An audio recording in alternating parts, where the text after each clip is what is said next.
Now, panel, if you're able to have your cameras on, would love to have you be able to do that. I know some of you are probably doing some work on the side, and that's okay. Or perhaps you're finally getting to eat that peanut butter and jelly sandwich you've been waiting on all day.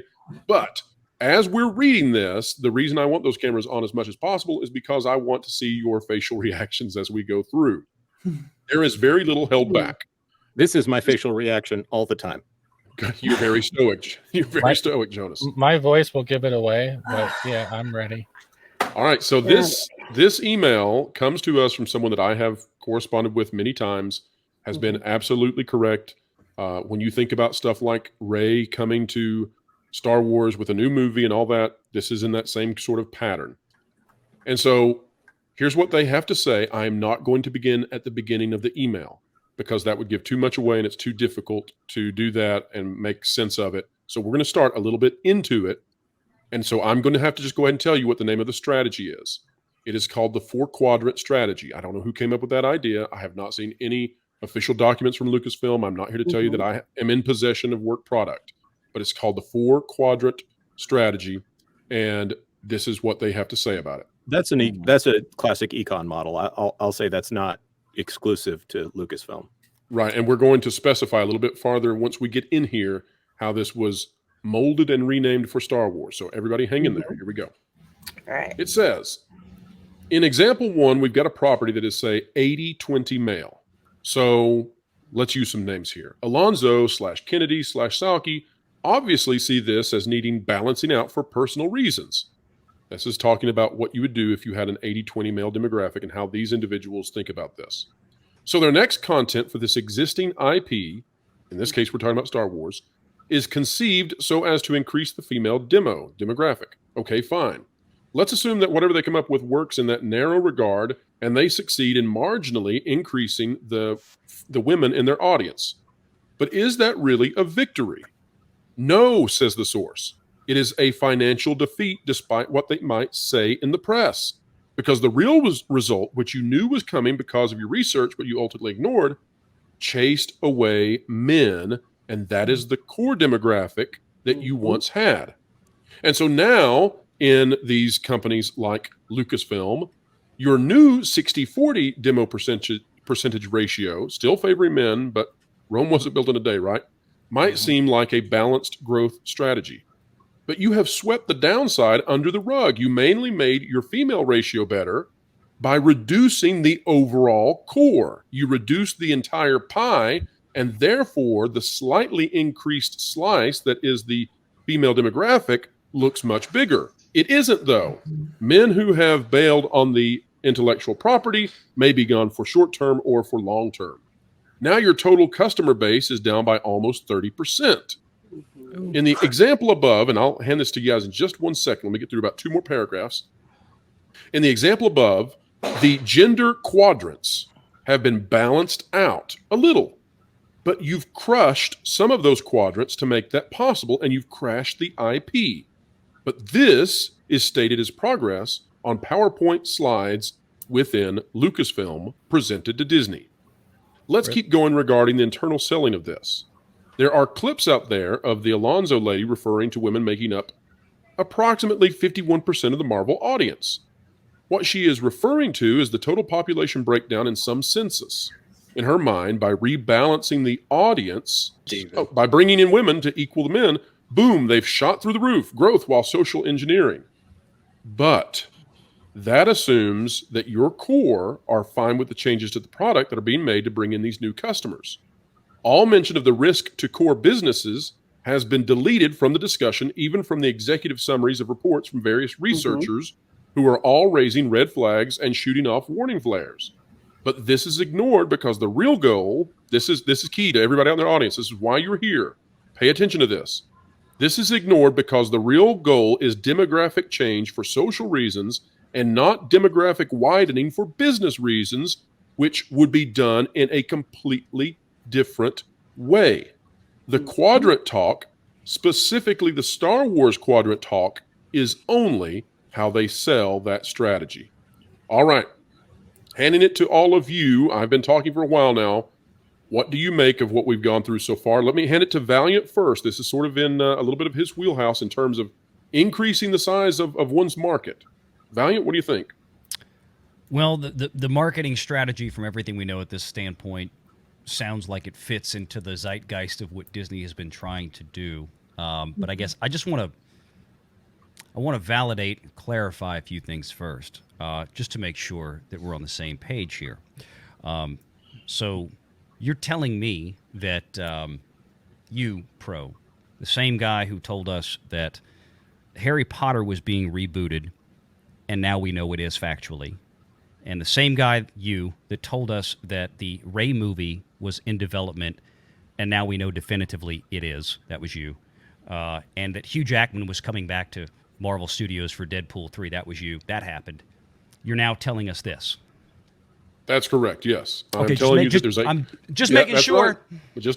Thank you. I appreciate it. Yeah. The avatar is blushing. Yes. So just making sure we're on the same page here. Yeah. So, I look. I buy into this because this is the road that Disney has continuously gone down.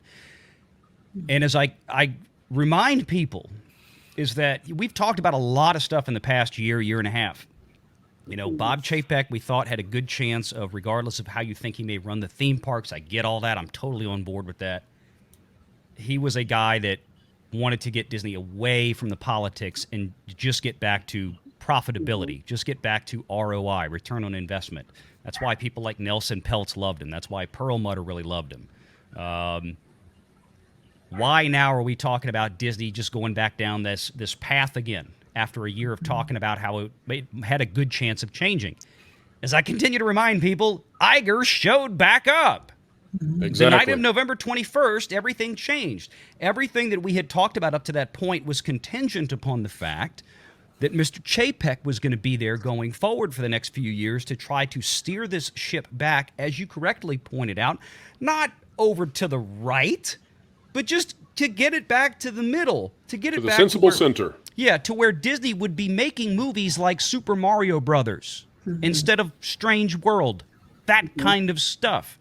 Well, Mr. Iger's back, and Mr. Iger, of course, is, I think most people out there will agree on, because the facts are what they are. The man was responsible for taking Disney down this path to begin with. There's no reason to believe that he's suddenly going to show back up and, you know what, let me change my mind. I mean, yeah, I know he went ahead with the layoffs and whatnot because that was something that needed to be done. That's a macroeconomic issue.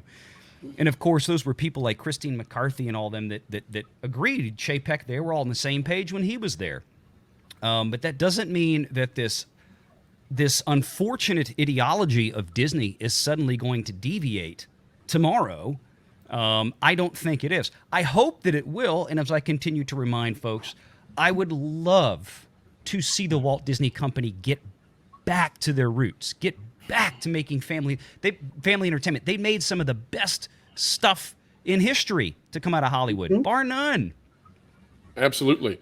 Karaoke, we haven't heard from you in just a little bit. What are you thinking on this? Does this all sound? Is it just like, it makes sense now that you hear it? Oh, it makes perfect sense. My first thought was does each quadrant have dinosaurs? I know that's something like they put in there with nunchucks. Yes, gunchucks. Here's the thing. That was for Tom. I'm sorry. Back in the day, GM tried this. They freed up a bunch of their product lines because they had a bunch of individual brands. And it used to be that if you were a certain income level, they wanted you to buy this car, and then up and up and up and up. And they let the brands go free and say, okay, you can market to anybody you want. And that just about crashed the entire economy of the United States. I have a question. Do we have pictures of those slides, or were they just done in crayon? Well, I wish that I could provide some of this, and maybe somehow we will. Maybe we can put this out on That Park Place once we run through some of this. But there's one thing I've noticed within this. I'm going to look at the sequel trilogy because it is not my favorite, and this was partial bias, but you've driven away the male audience to a certain degree, but you haven't even portrayed men in this audience that you're delivering a new sequel trilogy where it's actually a role model.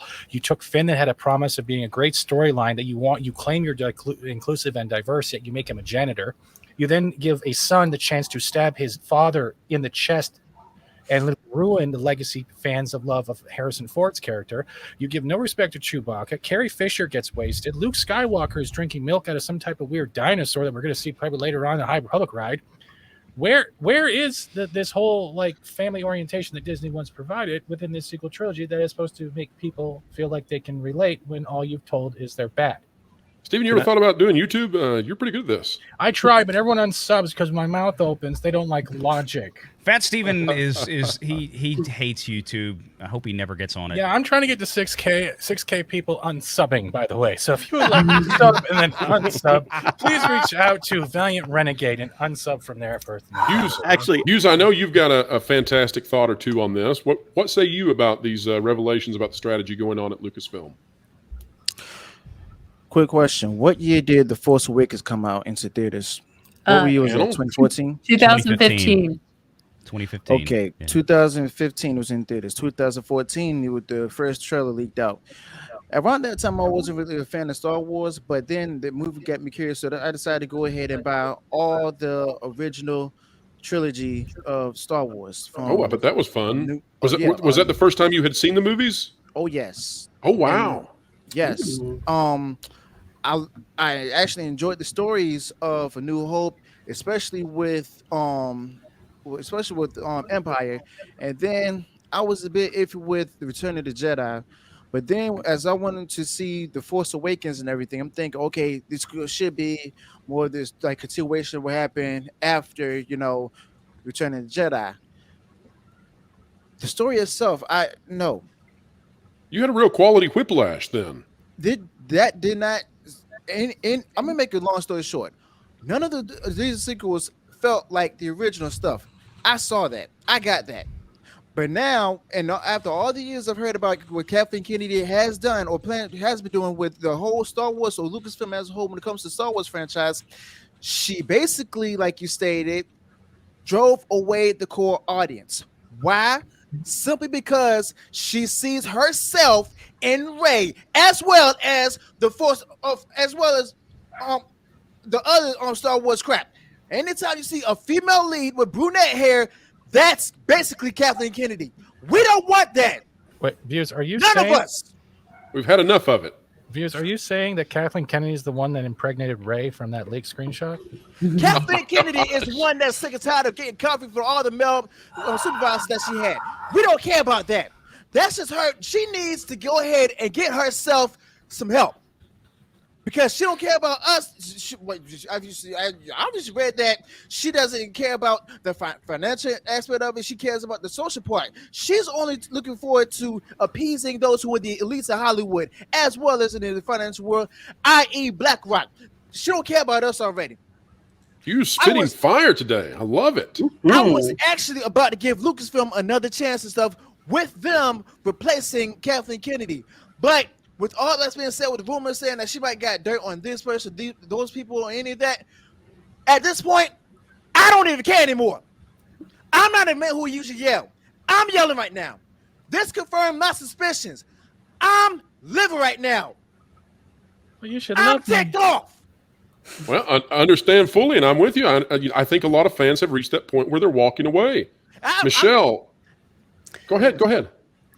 Michelle, what do you think about this point of no return? Has this strategy really driven away people to the point that they have reached that what would we say, that they've just reached total frustration with the franchise? Oh, like absolutely. I mean, I'm even one of them. Like I really did it fuss until, I began to not like The Last Jedi, but I didn't really fuss until the Gina Carano situation. And that just kind of like broke my Star Wars spirit, and it's never fully returned. And I don't think it will. But I wanted to say at this point, or going back to the initial thing of the market share, 80-20, I know that it was leaked that originally Lucas, in the scripts I think he gave Disney, that he had Luke training a young female Jedi.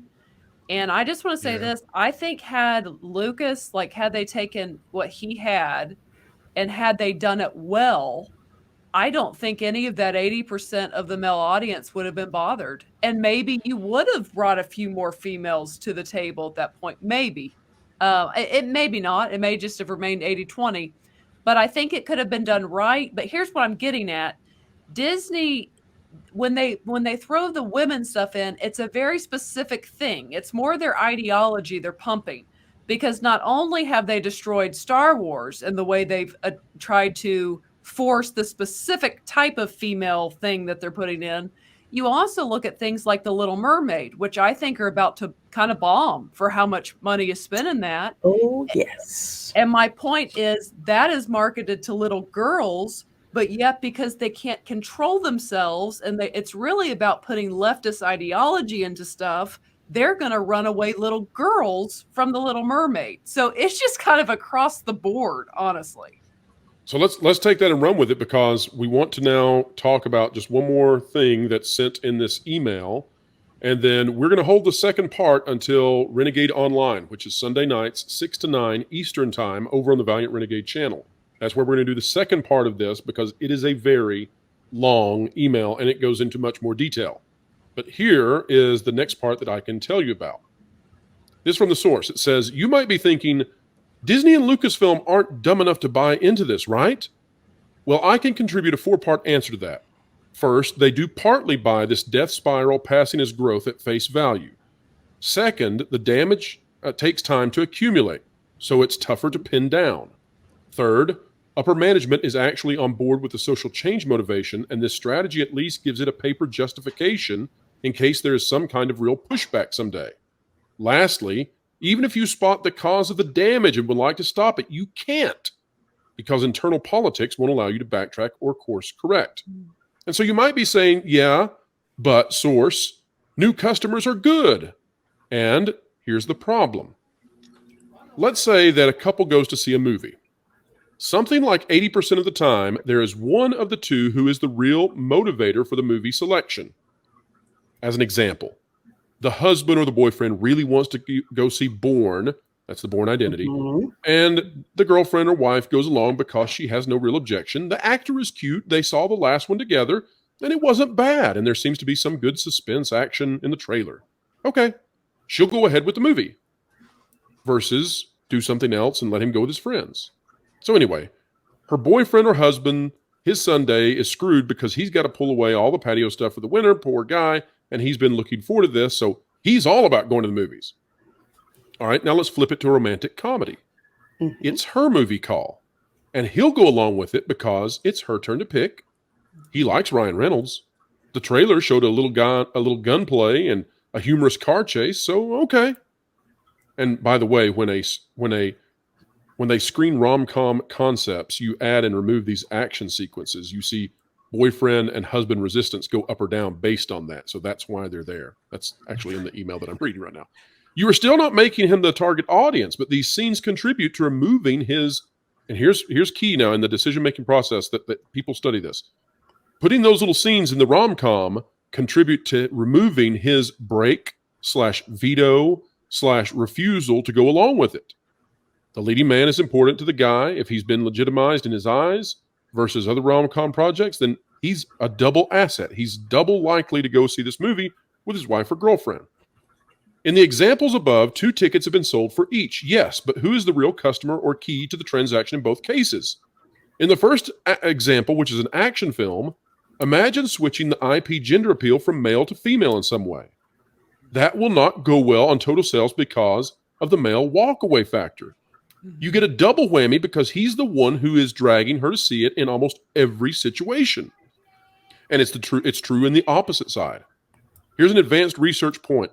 When auditing a movie theater, any pro firm won't just count heads and say 65% male, 35% female. The next step is where you earn your money. You ask everybody, why are you here? Why did you come to this movie? It is vital with couples and groups to understanding the market. Who made the decision? And then you follow the money.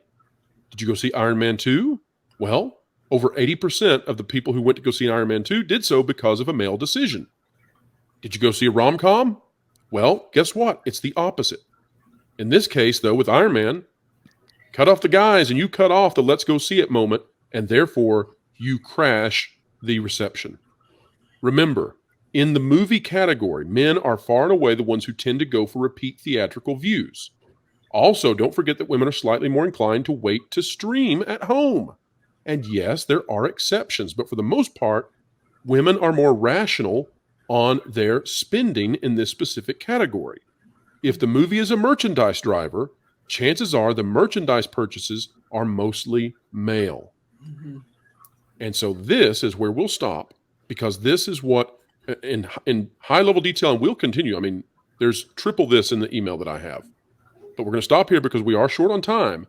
But this is what has happened to Star Wars, is that by switching where the IP is focused on who it's reaching out to, it's not just that they can replace those men with women. It's that all throughout the decision-making process of the franchise and the fandom, you're messing with the algorithms. You're messing with the equations of how people decide to go see these movies.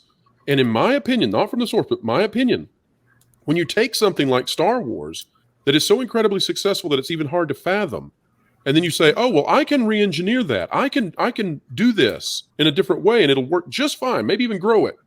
It feels to me like being on a plane in the air that works just fine and saying, you know what? I bet I could do better on those wings. Hang on a second. Lorena, am I missing anything on this? No, you are not missing anything at all. Granted, I am atypical. I love action movies, not just action movies, but action movies with hot guys. That's why I like Bond. That's why I like stuff like John Wick. Okay, so that's my type of thing. And there's nothing wrong with you liking that, right? We're dealing with percentages and huge market samples. Exactly. If I have on my business hat, I'm like, who's my audience for this? Is it an action film? Sci-fi? Okay. 80% men. All right. So we need to make sure all the merchandise lines up, all of that, because since that's your audience, all those downstream purchases come from that. And especially when it comes to, Star Wars, people will try to say, well, oh, we should get more women in Star Wars. There were plenty of women who were into Star Wars, yours truly included, even when I was a girl. Why? Because I liked the story. It didn't bother me that there were men in the movie. It didn't bother me when I went to Star Wars conventions that it was like 95% men. I didn't care.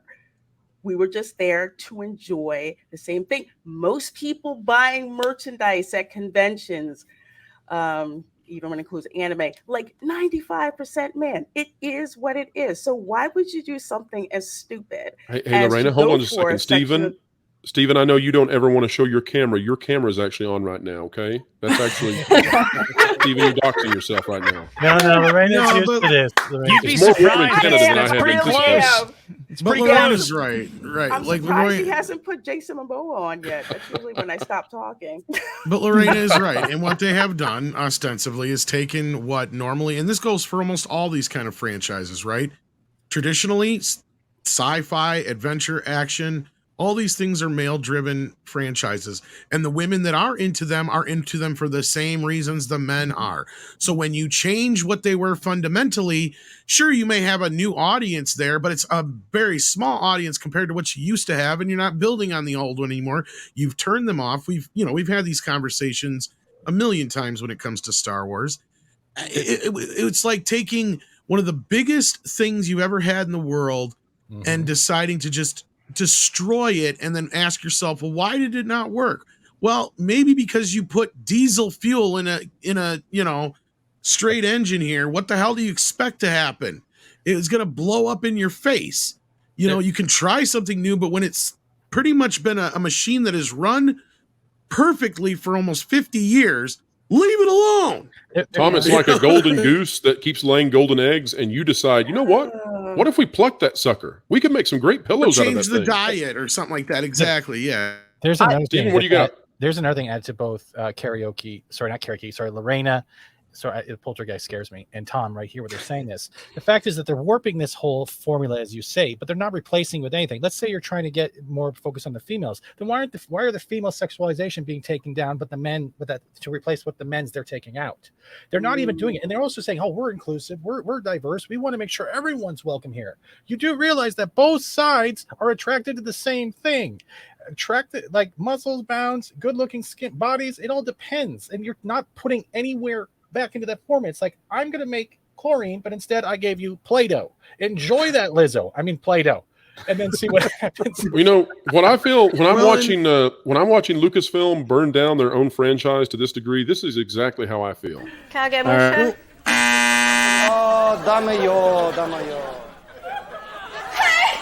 Good Lord! Name of all that's sacred?